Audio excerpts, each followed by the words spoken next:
안녕하세요. IM투자증권의 김동섭 이사입니다. 또 새로운 한 주가 시작이 됐죠. 이번 주는 거의 월말로 가는 거기 때문에 이번 주는 월봉을 만들어내는 데 있어서 매우 중요한 한 주가 될 수 있습니다. 그렇기 때문에 시장에서는 상당히 중요한 한 주가 될 수 있고요. 기관들의 윈도우 드레싱이 나올 수도 있지 않을까라는 생각을 합니다. 지난주에 시장의 화두는 G20 정상회담이, G20 재무장관 회의가 매우 중요했었죠. 왜냐하면 엔화 약세에 대한 경고 발언이 여러 군데서 나왔었고, 미국 재무부에서도 환율 보고서에서 추가적인 엔화 약세는 상당히 좀 경제에 안 좋다라는 식으로 얘기를 했었는데, 막상 뚜껑을 여니까 아무도 말을 안 했죠. 이런 경우가 다 있나 싶었습니다. 그만큼 국력이라는 게 얼마나 중요한가라는 생각을 했습니다. 일본 엔화의 약세가 굉장히 가파르게 진행이 되고 있고, 중국에서도 여러 가지 말이 많았었는데도 불구하고 실제로 엔화에 대한 저지는 전혀 없었죠.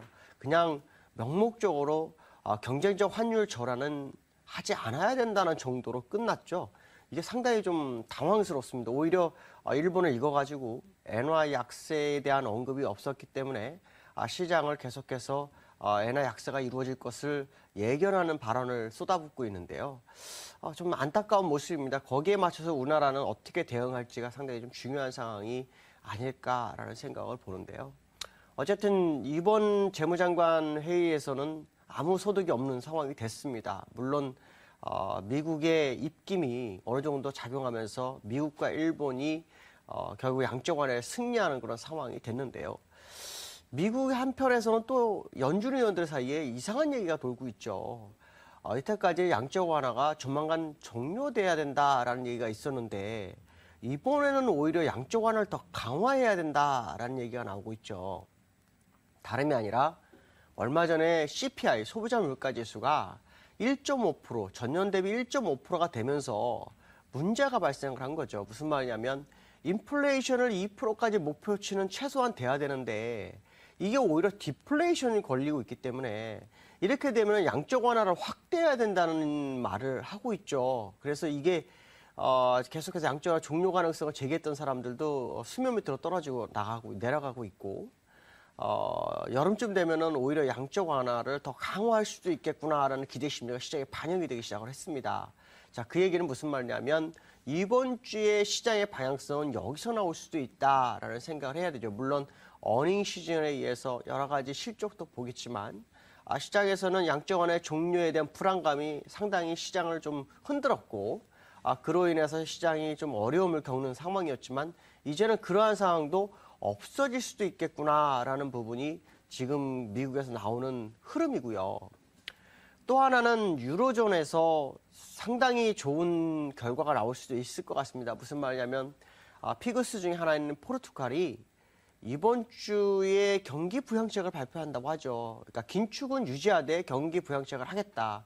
거기에 그 올리렌 EU 집행위원도 역시 찬성하는 얘기를 하고 있고요. 그로 인해서 유로존의 긴축이 어느 정도 완화될 수 있다라는 발언이 나오기 시작을 했습니다. 어쩌면 유로존에서 긴축을 좀 줄여주는 상황이 또한 나올 수 있고 그러면서 성장 분위기로 갈 수 있는 부분이 있죠. 그래서 IMF 라가르도 총재가 ECB에 대해서 경기 부양책을 요구하는 그런 상황이 되겠죠. 좀 더 싼 이자에 돈을 받을 수 있게끔 돈을 더 풀어라라는 분위기로 현출하고 있는데 이게 맞아 떨어진다 그러면 글로벌장은 다시 한번 경기 부양이라는 이슈로 주가를 끌어올릴 수 있는 아마 계기가 될 수 있고요. 다만 아쉬웠던 것은 영국이 피치로부터 신용등급을 한 단계 강등당한 것은 좀 아쉬웠지만 그로 인해서 영국은 좀 더 경기 부양책을 할 수밖에 없는 상황으로 몰리고 시작했다라고 봐야 될 것 같습니다. 자, 아시아 시장을 봐야 되겠죠. 아시아 시장을 보면 이번 G20 재무장관 회의에 맞춰서 움직이는지 그게 상당히 중요하죠. 특히 우리나라 같은 경우에는 이번에 추경에 대해서 G20 재무장관에서도 상당히 잘했다라는 분위기를 하면서 문구에 코리아라는 이름을 넣어줬다고 하는데요. 어쨌든 그 추경이 얼마나 영향을 줄지는 봐야 됩니다. 물론 국회를 통과해야 되는 모습은 있지만 시장에는 영향력을 발휘할 수 있는 부분이 있었고요. 자, 그다음에 중국으로부터 북한이 대화 제의를 수용했다라는 얘기가 나오고 있죠. 아마도 이 부분이 희석된다 그러면 지정학적 리스크의 어떤 희석으로 인해서 국내장도 다시 한번 뛸 수 있는 계기를 마련하지 않을까라는 부분입니다. 아시아 시장에서는 중국과 일본이 상당히 중요한 것은 사실이지만 중국은 사실 지금 경기 부양책을 하지 않고 있기 때문에 일본의 엔화 약세에 우리나라가 어떻게 버티는지가 상당히 좀 중요할 것으로 예상이 되고 있고요.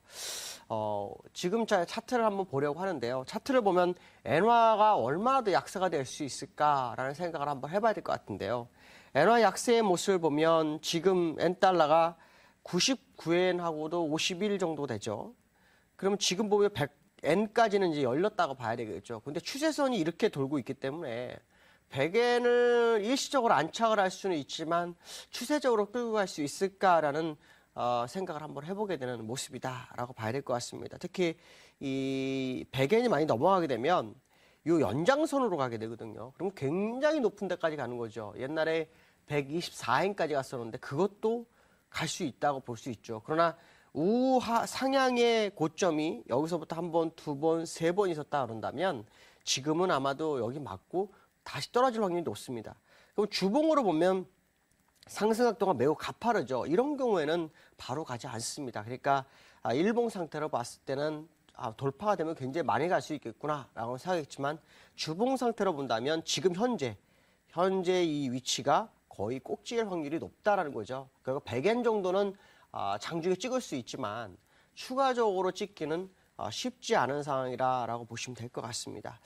자, 그 다음에 미국 차트를 한번 봐야 될 것 같습니다. 미국 차트를 보시면 지난주에 옵션 만기에 맞아서 주가가 약간 좀 밀리는 그런 상황이었지만 지난주 금요일 날은 오히려 낙폭을 줄이면서 되돌리려는 그런 속성을 보이고 있죠. 일봉으로 보면 캔들이 후행스팬과 마주하기 때문에 조정 가능성을 얘기할 수 있지만 주봉 상태로 본다 그러면 조정은 거의 밋밋할 확률이 높다라는 것을 나타내고 있고요.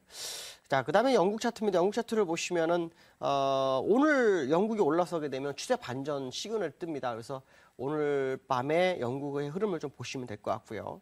역시 프랑스도 똑같은 상황인데 주봉상으로 보면은 프랑스는 일단 기준선에서 수평관에서의 아랫꼬리가 형성되고 있어서 매우 긍정적인 부분이다라고 봐야 될 것 같고요. 자, 그다음에 이제 우리나라 차트인데 우리나라 차트는 오늘 같은 경우는 외국인이 그 시장에 진입할 수 있는 소지가 있는 아주 중요한 자리입니다. 수급적으로 외국인들이 이제 시장에 진입해도 상관없는 자리에 도래했기 때문에 오늘부터 외국인이 추가적으로 진입하는지를 보셔야 될 것 같고요. 그다음에 애플이죠. 애플은 지금 200주선까지 거의 왔죠.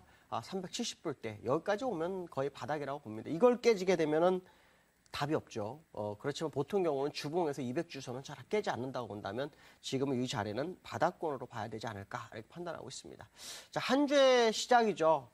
수급적으로 외국인들이 현물에 들어오기 시작한다면 주가는 바운딩 가능성이 굉장히 높다. 그럼 이번 주부터 추세 반전 가능성을 좀 열어두시면서 시장을 보시면 될 것 같습니다. 즐거운 하루 되시고 승리하는 하루 되시기 바랍니다. 여기까지 하겠습니다. 감사합니다.